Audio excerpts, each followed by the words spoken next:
welcome to all of you.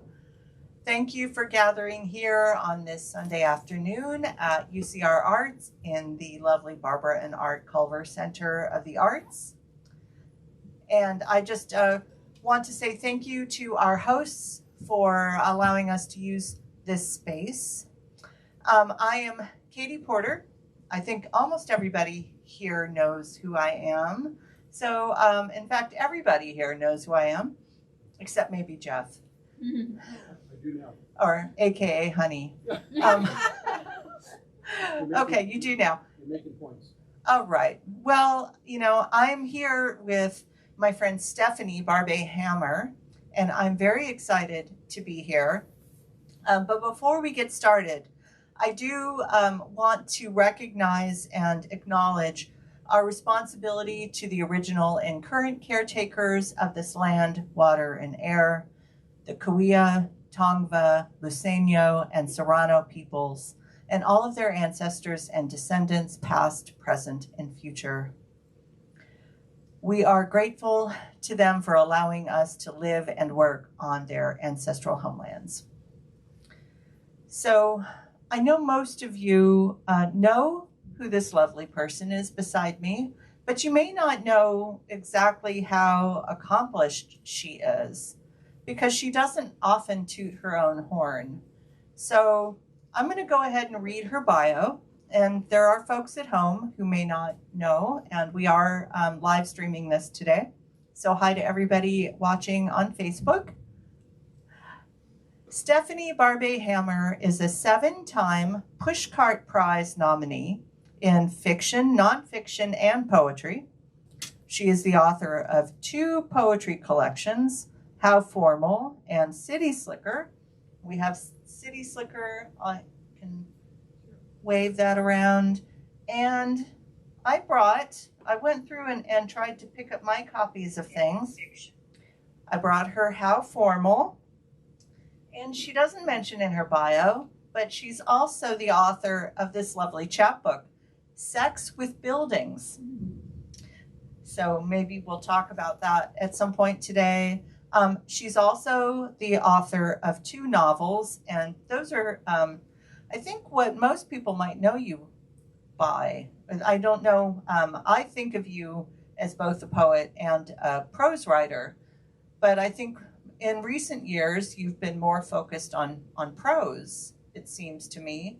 So City Slicker. I think I've talked about prose more, perhaps. Maybe so.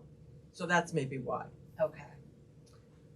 Well, Stephanie is the author of this book, The Puppet Turners of Narrow Interior, and also, most recently with Inlandia, Pretend Plumber, with this gorgeous illustration of a toilet on the cover. Photographed by Bill Gaines, who was briefly my student at UCR. Ah, Bill Gaines. Okay. And I think I knew that, but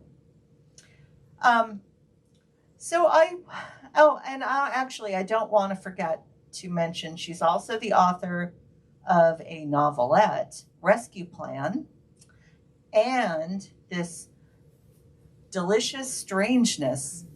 So she has quite the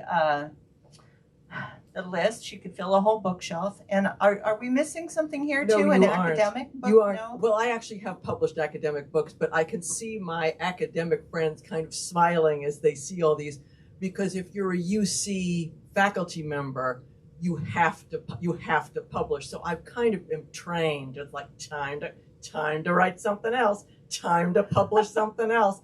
Once you're on that schedule, you kind of, in my opinion at least, you never go off of it. So that's part of, that's part of the good thing, I guess. There are many terrible things about academics, but one of the good things is kind of, it trains you into producing output.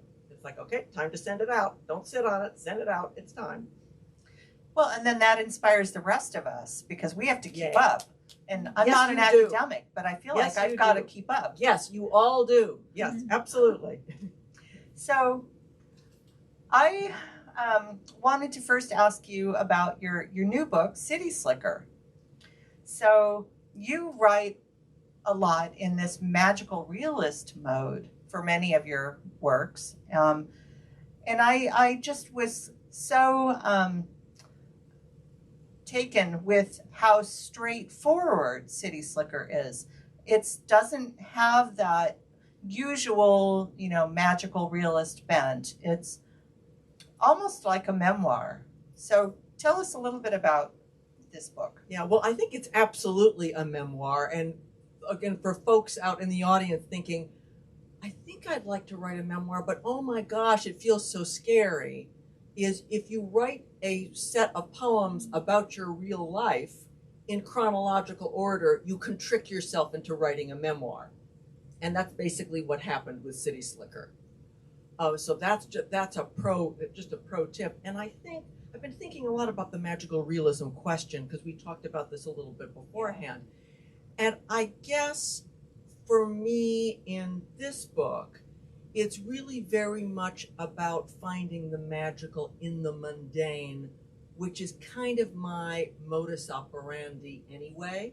That's kind of how I write, is thinking about, well, what's the potential here? What's the potential? And I'm going to give you an example. So, and something for you all to think about and even write down now if you want. We've had some very extreme weather lately in the West Coast. So what about a sentence describing the weather with a kind of an extreme simile? And I'm going to give you an example. Last week in Santa Barbara, it rained like daggers. Okay. So you can just think for yourself for a minute, okay, what's a sentence that I would write that would work like that? Okay, take that simile and now make it literal. Yesterday, it rained daggers. So that's one way to kind of slip out of realism into magical realism. You could take it further, and this could be a poem. Forecast for today, daggers. Daggers expected, tapering off into needlepoint needles. I was just talking to Heather, in the late afternoon. Be sure to bring, well, what? What are you going to bring to protect yourself against daggers falling from the sky? I don't think an umbrella will do it. An umbrella won't do it. How about shields? Shields advised, they're daggers, so metal preferred. Mm-hmm. Okay, so right there you've got a poem that's taking you out of the real into the magical real. So try that at home, you guys. It's an easy and fun way to make a poem, so that I kind of play these tricks with myself to get writing started, and I did that to a more subtle degree in this collection, but that what do I want to say? That impulse is always there. I'm always looking for the magical and the mundane, and it seems to work pretty well for me. It's fun for me to do. So, okay, and it totally went over my head if you had magical in City Slicker, because I totally missed it. Because it is, in my view, it's a very, it contrasts deeply to the other work that I've read of yours. That's true. Yeah. That's a fair statement. I think that, I guess perhaps I'm using magical and wondrous kind of in the same equation in this book, where in my fiction books, I'm pushing that much more towards the magical. And why that is, I think has a lot to do with how I grew up. I loved fairy tales as a child. I just loved them. And I'm going to quote Bernadette Mayer, who was a fantastic poet who died very recently, who was also a New Yorker. And she said, I would listen to these Eisenhower speeches on TV. She was a tiny bit older than me, and go, oh my God, it's so boring. And I grew up also in the 50s, kind of surrounded by facts. And so I escaped into fairy tales and into the wonder of the city, and the city being Manhattan, New York City. So I think that's storytelling for me is connected to those early childhood experiences, I guess. Interesting. And you grew up in New York City, yes? And I know there are a lot of contrasts like that in City Slicker, where you grew up versus where you are now. Absolutely, yeah. And also other places I've lived. For example, we were just talking outside a little bit about with a very nice woman, Nicolette, I guess it was, who was a Riverside native. We were talking about living in Orange County, which I did very briefly. And Orange County was certainly a huge contrast to New York, too. And there's a poem about that. There is indeed. So why don't we talk a little bit about the uses of magical realism in fiction? Like, what function do you think it serves to bring in the magical? And I know we've got magical and wondrous, and there's a fine line distinction between the two, but there's definitely a lot of bona fide magic going on in your novels and your novelette, and maybe less of the magic or magical and more on the wondrous side in your poetry. That's a great point, and I love this conversation because it's making me think a little bit about the different uses of magical, wondrous in the two genres. And I guess my feeling is that poetry is far enough from the mundane, just kind of in and of itself, in that we're talking about kind of formal limitations that we aren't talking about when we're reading Dickens. I mean, even a prose poem is compressed in a certain way that a short story isn't. So there's already something artificial, and I mean artificial in a really good way, about poetry, where maybe it doesn't need to be tweaked in quite that way to work.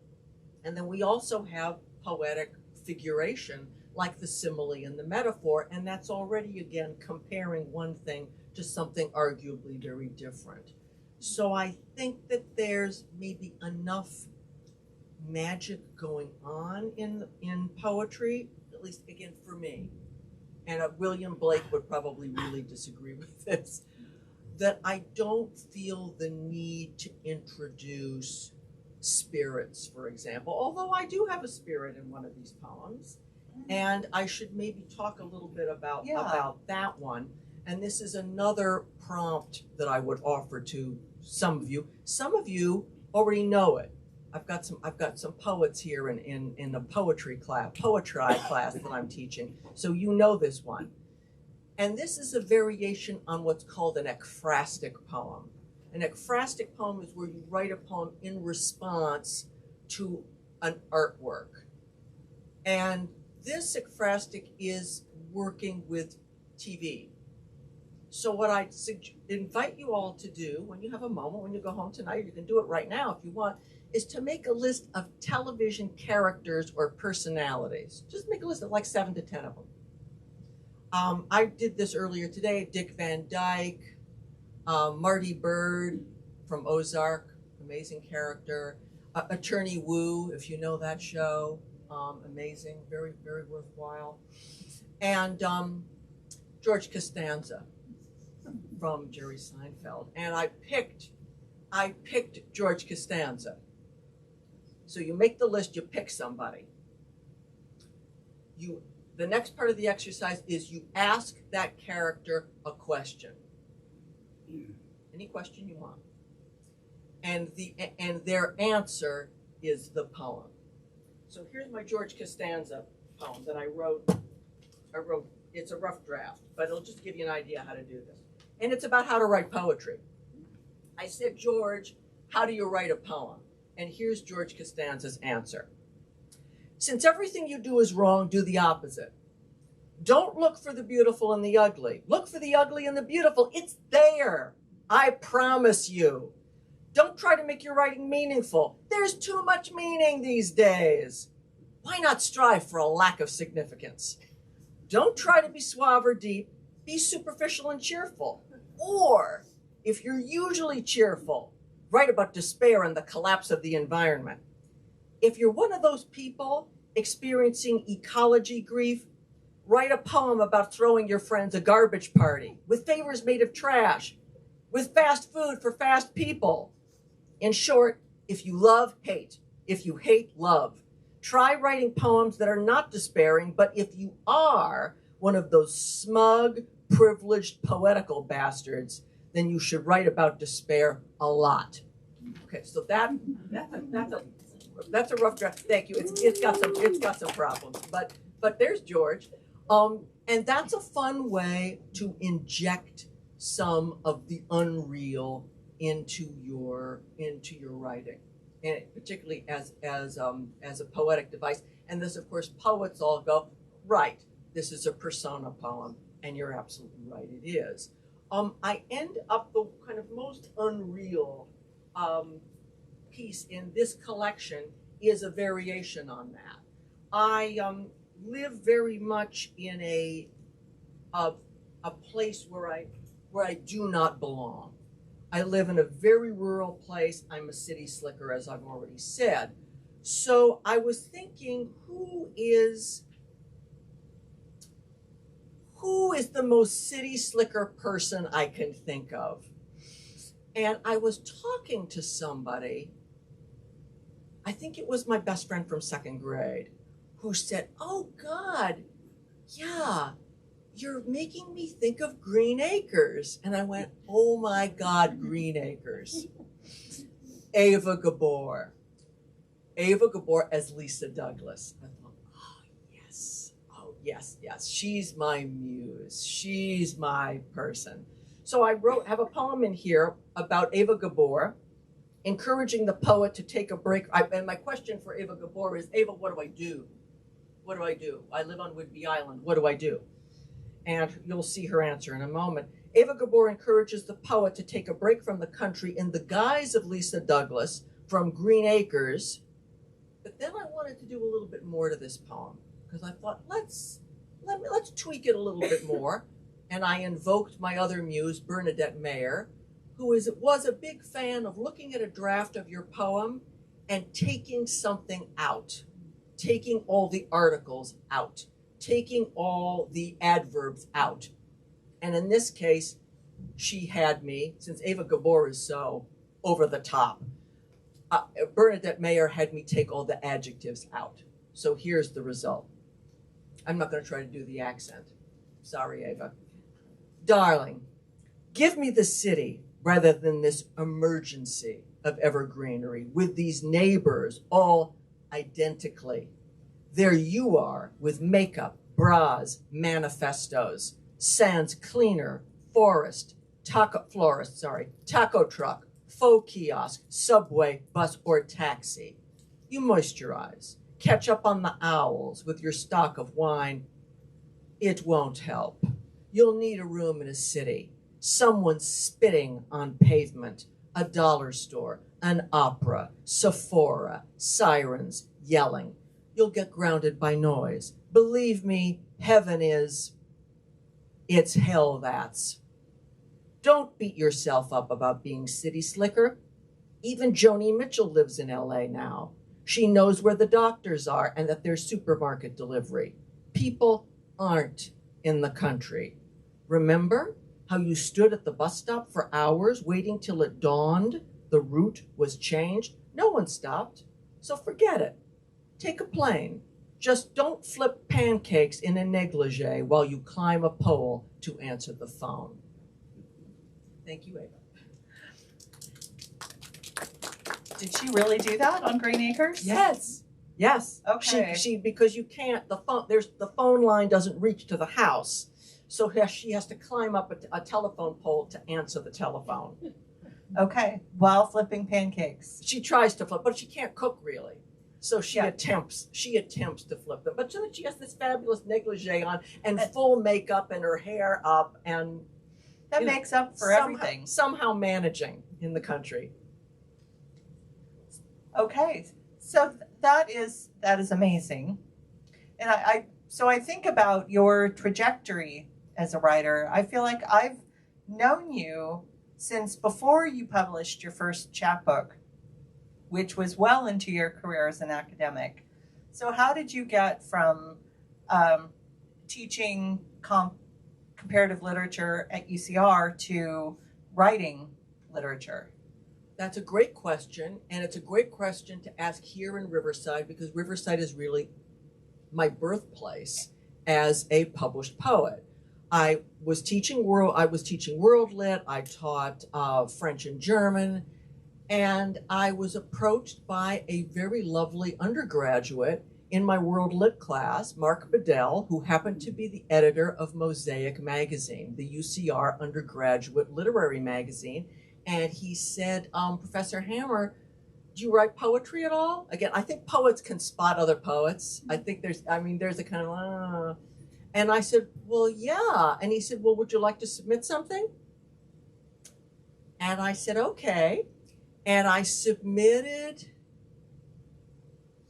3 poems. Or was that was later? No, I think I just submitted 1. And it was accepted. It was a poem about thinking about my dad, who had died recently, and thinking about his death. And it got published. And so I submitted again, and more poems got published. And so I was off and running, thanks to Mark Bedell at UCR. Thank you so much, Mark. And I'd been writing poetry for years. I wrote my first poem when I was 6, and I kind of never stopped. I kept on writing them. But I didn't show them to anybody except for the literary journal at Smith College, who didn't like my poems at all, and I found that very discouraging. Judy went to Smith too, so she knows. Not always an encouraging place, Smith College. Not always, feminism, okay, but yeah. So that shut me down for a while, and UCR was my opening space, and then I never quit. Actually, well, no, that's illuminating on a number of levels. One, that you were writing poetry forever, but you didn't really come out as a poet until you were well into your career, in part because you got some negative feedback. And I think that's a lesson for all of us, to be careful with our words and the way we respond to other people's work, because you don't want to shut anybody down. Yeah. Everybody has a voice, and we're not always going to like everything, but depending on how that's conveyed, it can make you feel really awful. Yeah, I think that, thank you for that question and for this part of the conversation. I don't think I realized until very recently what an impact that Smith experience had, that it really did effectively I just didn't share for years and years and years. But again, those of you who grew up on the East Coast may or may not agree, there's something very elitist about East Coast kind of New York literary culture. I don't really address that in this book, but I think there is. And when I moved out here, I just felt like so much was possible when I moved to Southern California. My wonderful friend Erica Suderberg, who is just a fantastic filmmaker, made a film about LA and about Southern California, where someone in the movie says, there's nothing here, or there's so much space that you feel like you can make things to fill up the space. Whereas there are other places where it just feels very filled up already. And I felt that way about New York and the East Coast. It felt very filled up already with all kinds of people, Emily Dickinson and Thomas Wolfe. It's like, it's all filled up. Whereas here, it just felt like there was a lot of room to maneuver. And that's really been my experience living in Southern California. That is an interesting observation too. I think about the Inland Empire, and another friend of Inlandia's, Doug McCullough, did a book called In the Sunshine of Neglect. And a lot of LA writers, or not writers, LA photographers, would come out to the Inland Empire to experiment, because there just seemed to be more room for experimentation out here. So maybe it's something about I don't know, about the topography or the people, or I don't know. I think it's a combination of things. That it is the topography, but I also think it's the people. I have experienced the Inland Empire as a very friendly place. Again, I was talking to this woman before we came in here about that. I've always had very positive kind of experiences, sort of talking to people in Riverside. I know I think people aren't always mean in New York. I think that's something of a truism. People can be nice in New York City. It's not all awful people. That's very much kind of the mythology that circulates. But I think certainly there's felt a lot to me to be a lot of room to maneuver in the IE, and also, in all fairness, at UCR, particularly in the early days when I was there, I felt like I could be very experimental as a scholar. And I did some very kind of hybrid-y, nutty pieces that were kind of quasi-creative, but that were also academic, that I probably couldn't have done anywhere else. So I think that's true. I think it's really kind of a wonderful place. Well, I like it here. I think all of us hopefully like it here too, for those reasons. I'm thinking also about some of the things that you touch on in your book and that you touch on in your writing is this, you touch on heavy topics like race and class, and also about your faith and growing up with, being a part of the Romanov family, and the negative connotations of that. And I know some of your bios mention your Norwegian plumber family. So how does history and politics and class and elitism, how does that all play into your writing? Well, it's we talked about this just a little bit last night when we were texting. Yeah. This is actually a pretty political book, but it's not soapboxy because it's just very much from a very personal experience. I grew up in a very privileged upper middle class enclave in New York City, and then my dad lost his job and never worked again. And which is, I was not poor by any means, but I certainly had the experience of that, what Barbara Ehrenreich calls the fear of falling, the fear of falling out of the middle class. I certainly experienced that. And at the same time, because of my age, I kind of caught the tail end of the 60s, if that makes sense. I'm not part of the first generation of baby boomers. I'm kind of the edge of that first generation and part of the second. So I just could kind of see the student revolutions. I could just kind of see the Vietnam War as really, really important. But I wasn't enmeshed in it to the degree that people who were just a little bit older than I am were. And it gave me the sort of peculiarities of all of that. Oh, I was really excited. I mean, this is going to sound it is really naive. I was really excited about the student revolutions as I observed them when I was 14. I thought, this is awesome. Everything is going to change. And it's also, again, ironically in some ways, it's kind of part of the reason why I wanted to work at the university, because I thought it's where everything's happening. The students at Columbia, and the students in Paris, oh my gosh, this is so amazing. So I'm going to be part of that by becoming a professor. Talk about magical thinking. But that was kind of how I saw things. And I also, I'm not quite sure how, was exposed to pacifism and the anti-war movement. I don't know how. Maybe somebody at the church I went to, maybe, but I got very interested in the candidacy of Eugene McCarthy and worked a table for him on the West Side. I have a poem about that when I was very, very young. And I've retained a real adherence to pacifism. And I say this kind of like this because it feels it feels very naive to me, but I really am a pacifist. Anyone who knows me well will tell you I have quite an anger issue, and maybe that's why. Because I think many of us have anger issues, so I'm really a pacifist. And that the Eugene McCarthy poem is kind of trying to make sense of all of that.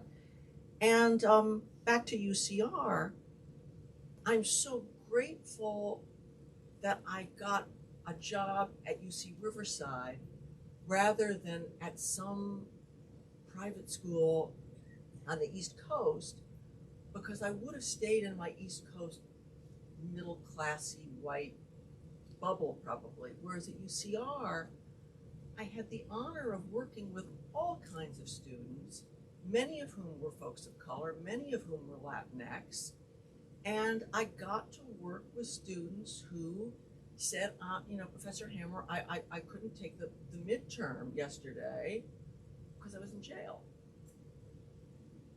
And my having to go, okay, well, you know what? That's a documentable excuse. Okay. My whole thing was, you got to document your excuse. I was like, okay, that's a documented excuse. And seeing that student thrive, do great in the class, and he was a world lit person, so he took the class as a requirement. The next time I saw him, he was a graduate student at Claremont Graduate School.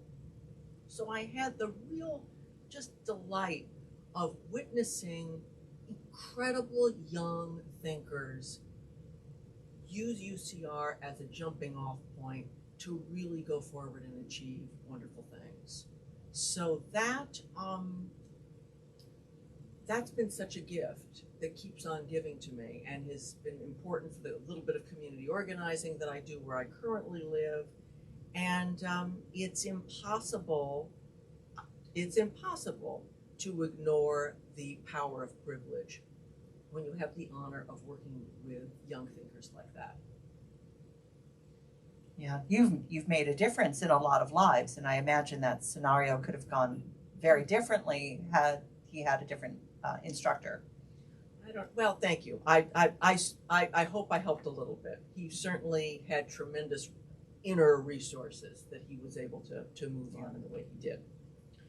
So you're mentioning Claremont actually reminds me of Pretend Plumber. And we were talking about the weather just a little bit. It wasn't quite daggers, but there's a scene in Pretend Plumber where it snows in Claremont. And it was like predictive, reality. You see? Yes. I have the powers of prediction. I knew it would happen someday.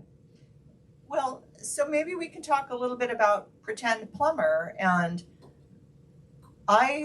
when I was reading The Voice in City Slicker and having read Pretend Plumber recently, there are a lot of similarities in how the Stephanie voice speaks and the protagonist Saracine speaks in the book.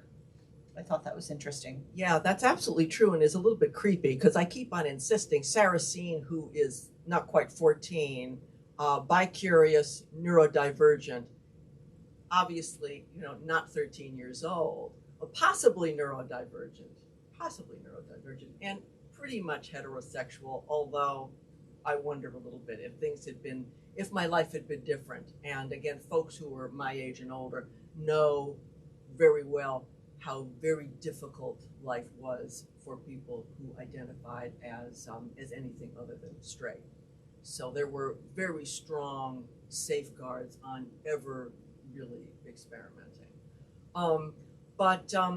I mean, they're all me, of course. They're all me and they're all not me. In some ways, this person, the poet who speaks here, is me, sure, but isn't. Again, all of the writers out here know how that is. When you write about yourself, even memoir is highly mediated. It isn't exactly the same you. And Saracine, oh God, I wish she were me. She's, I wish I were her. I love that character so much. I love that character. I love Saracine. I think she's really brave and smart. I guess she's maybe the person I wish I were. I mean, that I would say absolutely. Well, So the tagline on Pretend Plumber is an adventure, and it is an adventure. I mean, we meet this 13-year-old girl and get to meet her friends and go off with her to camp, which is not what you think, and then off to visit some folks in an assisted living, which is also not what you think. No, there's a lot of assistance there of an interesting kind. Yeah, but it just is such a fun book.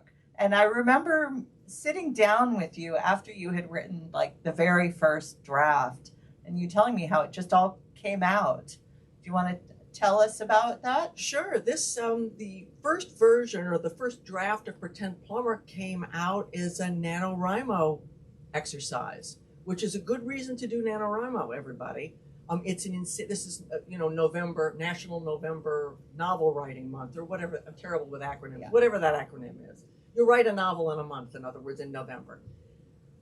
The first draft was insane because I kind of ran out of steam at a certain point, and I wasn't quite sure what was supposed to happen to the character, so I had Sarah Scene, she was in there, and then I had a rabbi in there. This sounds like a joke. And then there was a pastor in there. All walk into a bar. He's in there. And then at a certain point, I just said, I don't know. And I started writing poetry and just putting in there to make the word count. And I walked away from it because I was working actually on the sequel to The Puppet Turners, which I am close to being done with, I think. It's just been a very hard thing to write for some reason. So let's see, this was before COVID. I was sitting around avoiding working on the novel that I was supposed to be revising. And I thought, oh yeah, remember that NaNoWriMo thing? I loved that character. I loved that girl. Was it as terrible as I think it was? Again, note, don't throw anything out. Save it all. Save all your versions. Just don't throw anything away. Don't, if you got it on a disc, you've got to update it onto whatever hard drive you got going on. Don't throw it out. I went back and opened it up, and I thought, okay, the pastor and the rabbi, no. No, that's not working. That's gone. But, oh my God, this character, I just love her. I love her voice. She's funny. It's her. It's all her. The story's all her. So let's, pull out the other things. Didn't throw it out. Put it on in another file. Should I wish to come back to it? And traced out the rest of that story. And it was, strangely, it was the easiest thing to write. This novel was just really easy to write. It was revising is never fun. Folks who know me well know I hate revising. I always agonize over it. Don't enjoy revising, but even the revising wasn't too bad. I was like, okay, well, this is bad, but I can do this. I can fix this. I could sort of figure it out pretty easily. So it was just a pleasure. And the adventure part was based in some ways on a Wizard of Oz book that I was very fond of. It's the second in the series, and it's called The Marvelous Land of Oz, and it's just a beautiful, I see somebody now, it's just a beautiful book about a boy who's running away from an evil witch, and he makes all these friends, and then, I don't want to spoil it for you because you really must read it if you don't know it. He discovers that he's not who he thinks he is, and it's marvelous. It's an incredible resolution. And I loved that book, and I thought, what about if this were her story? And it was this adventure story where she makes friends, and she undergoes some kind of big change.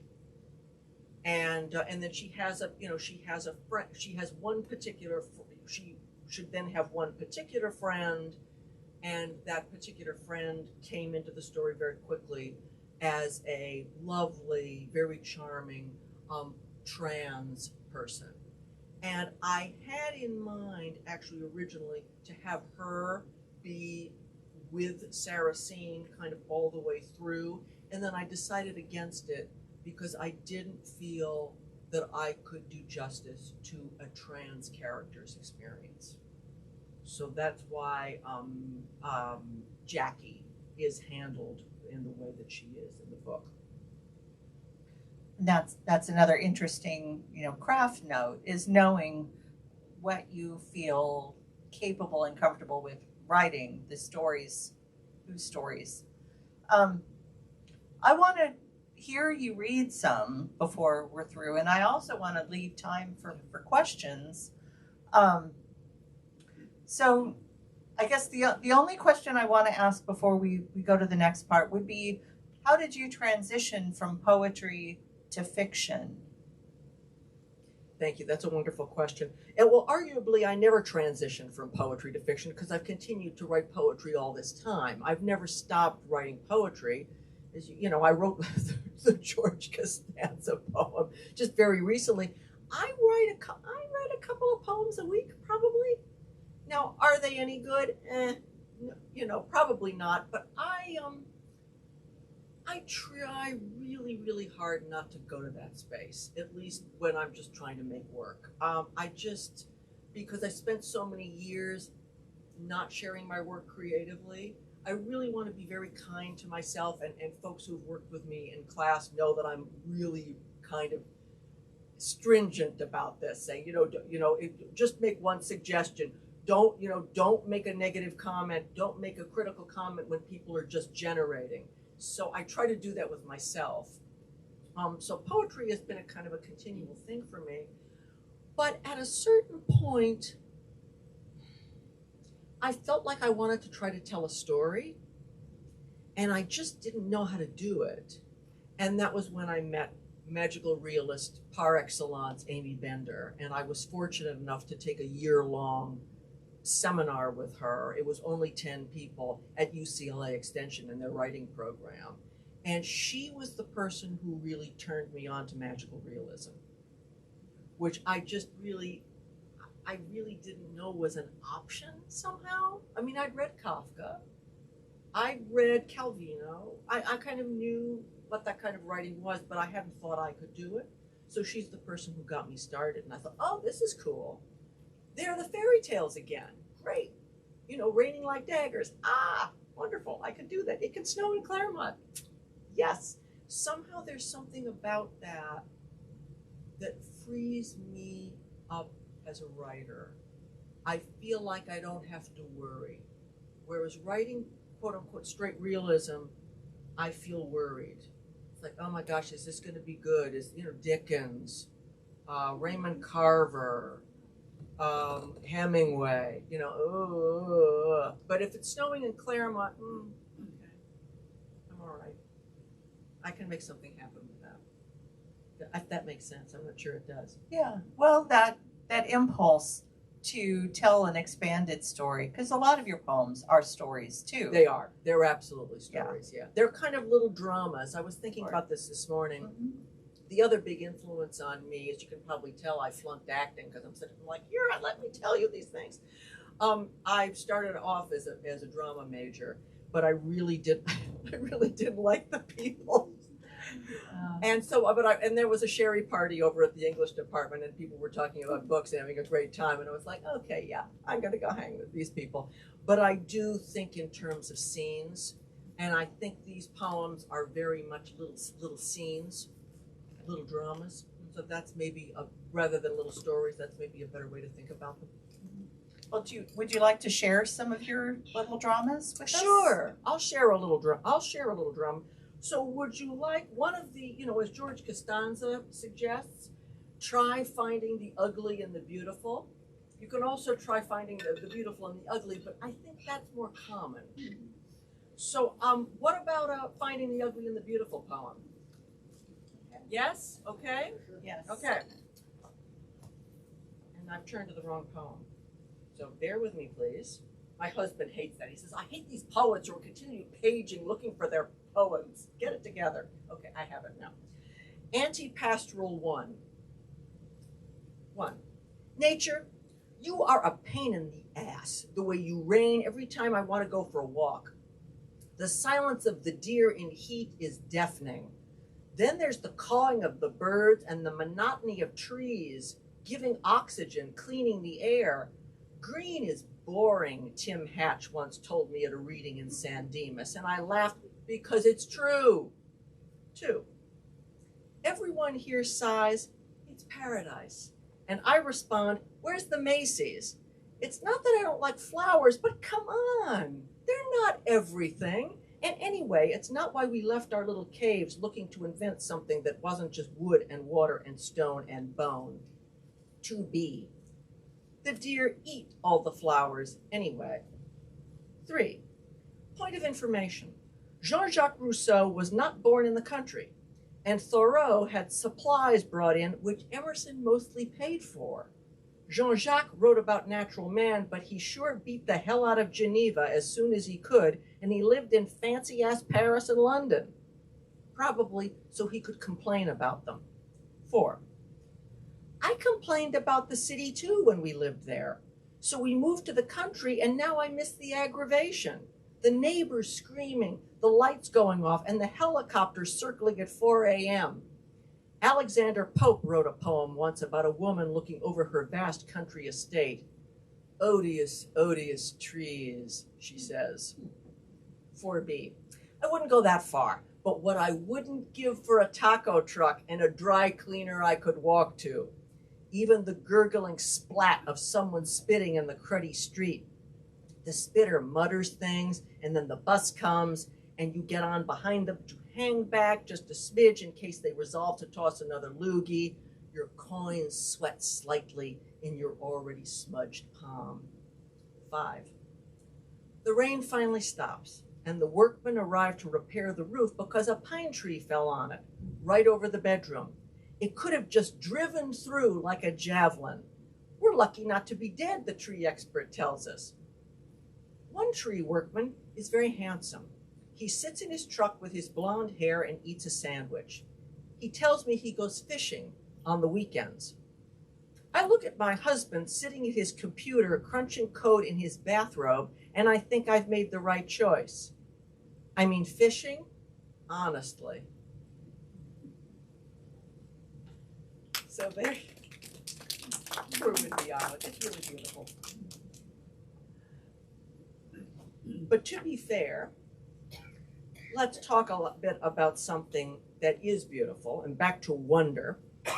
I'm really grateful to my friend, poet John Brantingham, who's also teaching courses at Inlandia, because he is very generous, and he did a 30 prompts in 30 days thing 7 years ago, maybe.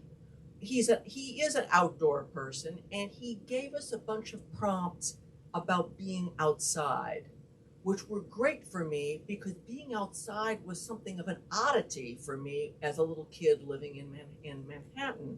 And so one of the prompts was, when do you remember seeing the stars for the first time? So here's my poem about that. This is Night in 5. This is, in other words, 5 syllables, and this is Fire Island, New York. There are no stars in New York City. The sky is black because the buildings tower up, windows of whiteness, so try. Imagine stars seen for the first time coming out of a movie with parents on Fire Island. I looked at the big sky, filled with tiny brights, scattered sparkles. I said, look, but they did not see. I lone walked quiet. See, I knew myself different. I felt things they didn't. They talked about the movie, but I kept watching stars all this time, making wishes to bring back to the city so that each lit aperture could become marvelous, a just discovered shared constellation.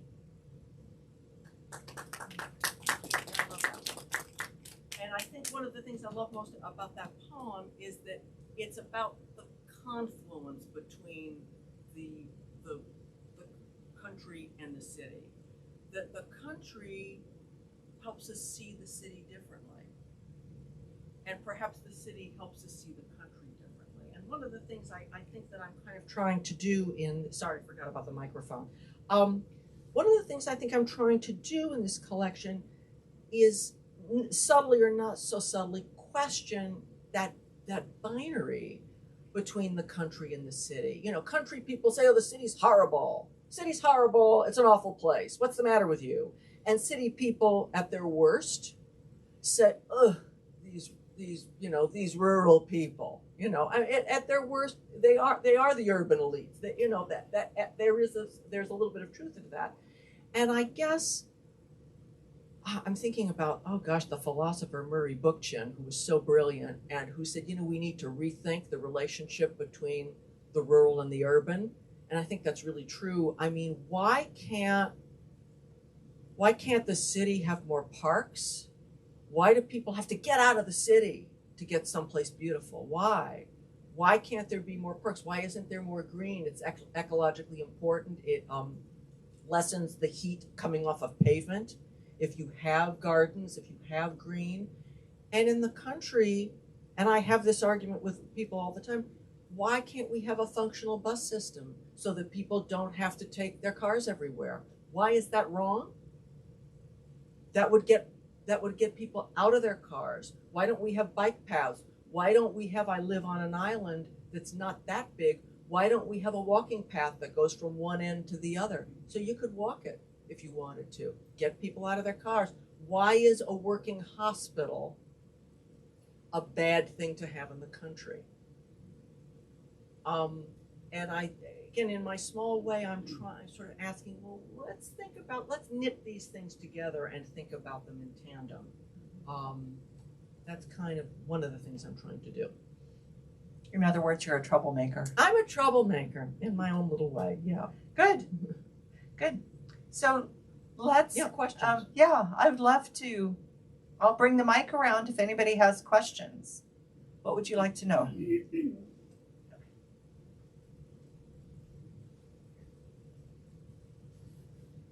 David and Jerry. Just a curiosity, I'm a little embarrassed to such a thing, but the implication in this kind of thing just talking about is often the countries are natural and the city's kind of constructed. And for most of the world, that's kind of a false opposition. Right. The country is very much constructed, Right. and even here in the Brave New World. But anyway, I was curious. Yeah, totally. One of the books that my mind is still blown from reading, and Dave, you probably know a lot of the resources and source materials that the two Davids use, David Graeber and David, is it Wachowski? The Dawn of Everything, A New History of Humankind. People have been building cities for thousands of years. This whole idea, sort of prehistory, nothing's happening. It's an amazing book. I really, really recommend it. This whole idea of prehistory, nothing's happening. There's a lot happening in prehistory, and there are cities all over the place. Poverty Point in Louisiana, the earthworks. I looked this up this morning. The Hopewell Earthworks in Ohio. They're old. That Göbekli Tepe, forgive me, in Turkey. These really, really old constructions. So this, this natural man thing, again, Rousseau, no. And yes, the country is constructed. So yeah, absolutely, we need to really be rethinking that. And the other, nature, Hitler liked camping. Hitler liked hiking, and Hitler was a vegetarian. This is not necessarily the answer. Yeah. I had to get that in. That's good. Yeah. Jerry.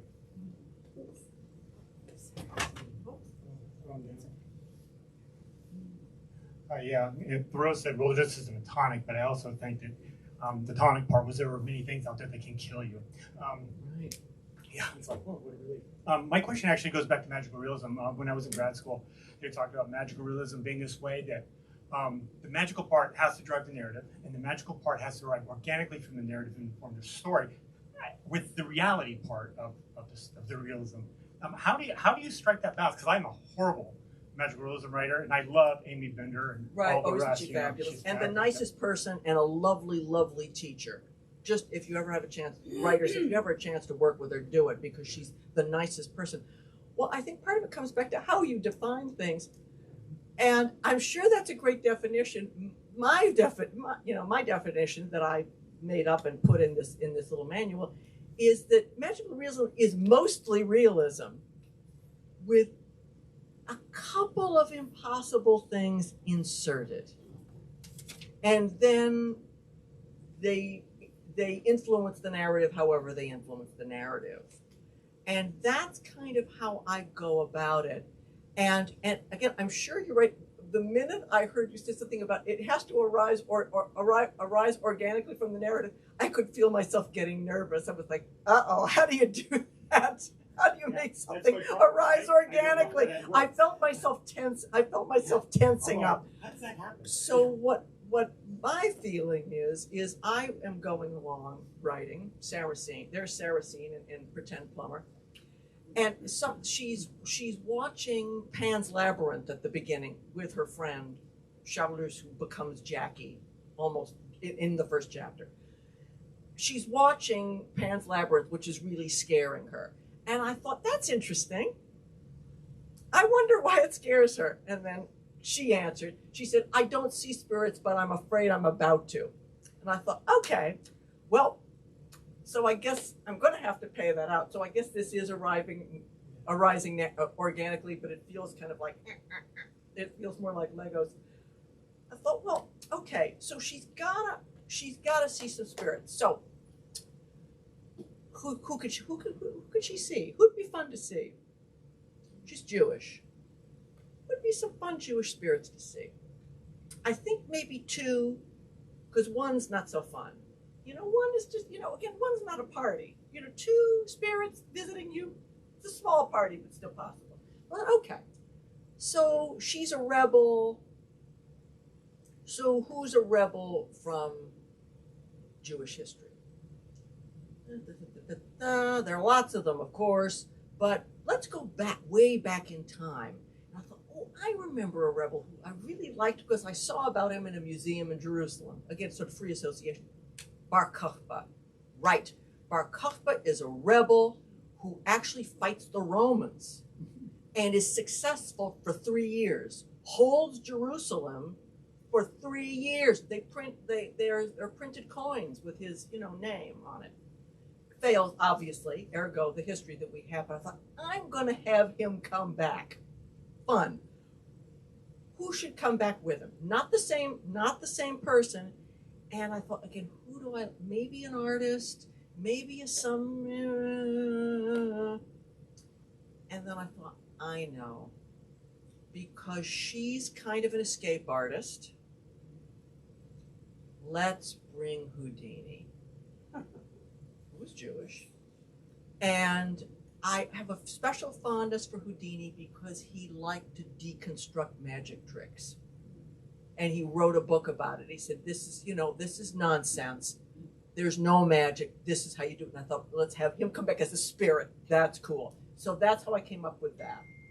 And then I slid them in the most mundane way possible.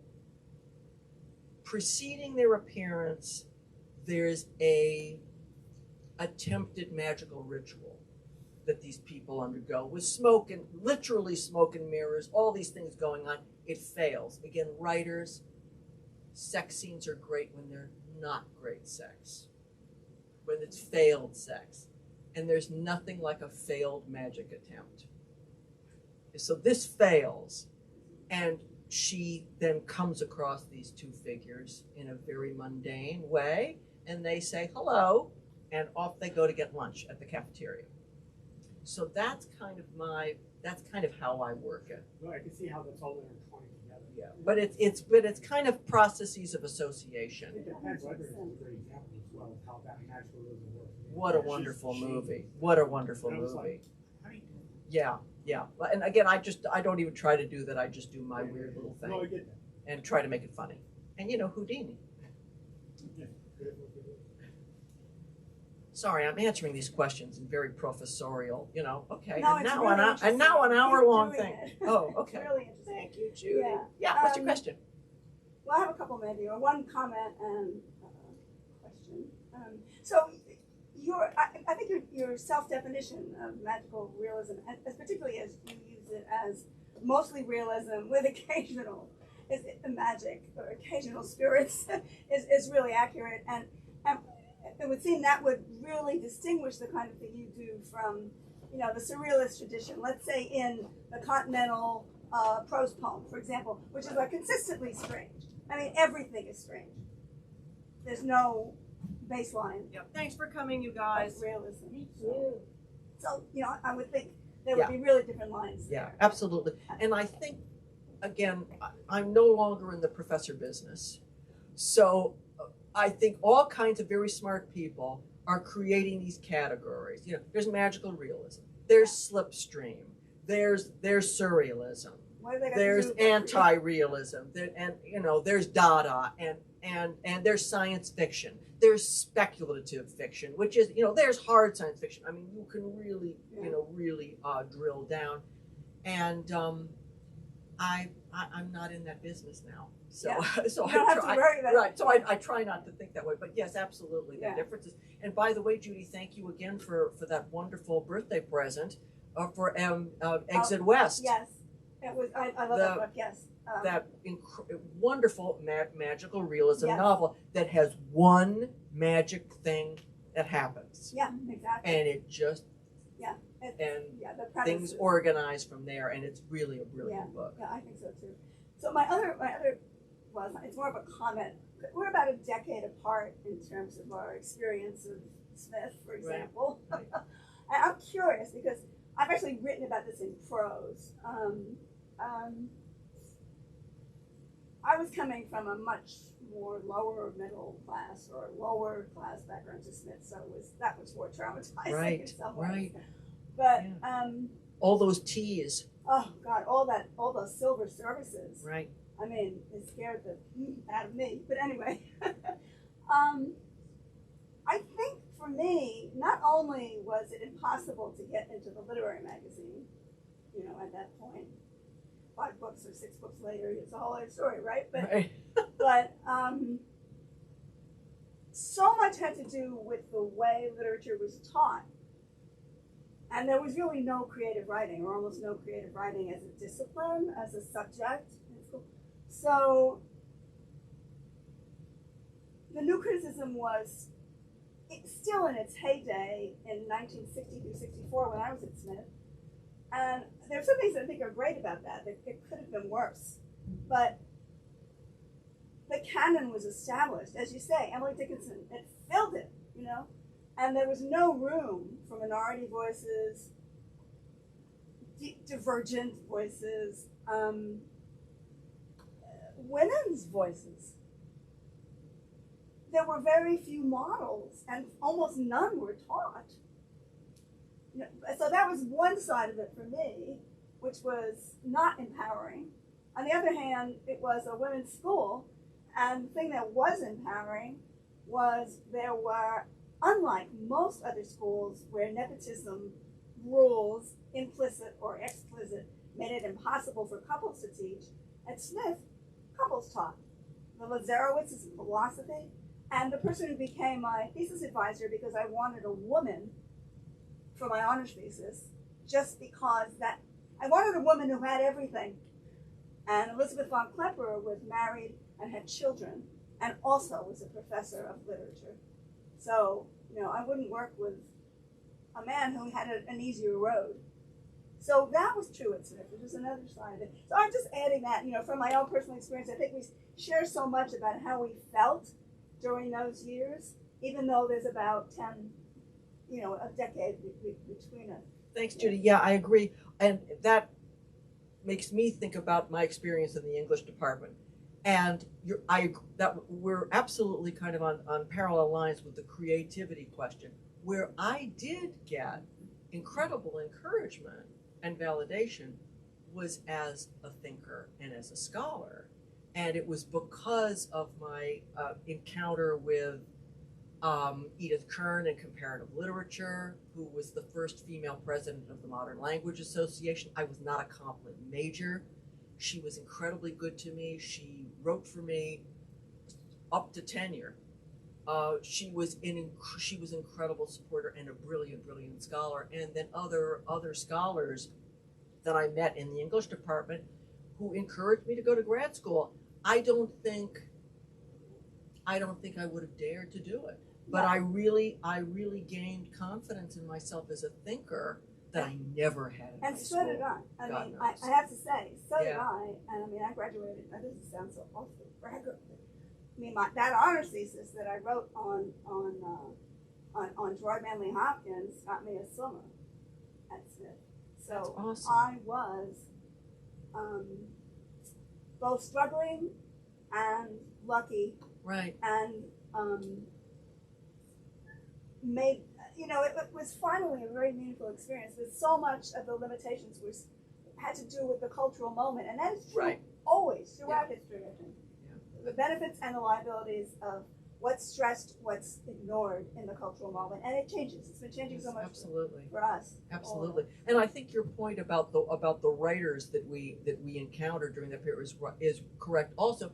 And yet, I went to took one class at Amherst College, and we were reading Things Fall Apart, and the two teachers, it was team taught, looked up, and in walked Chinua Achebe. How cool.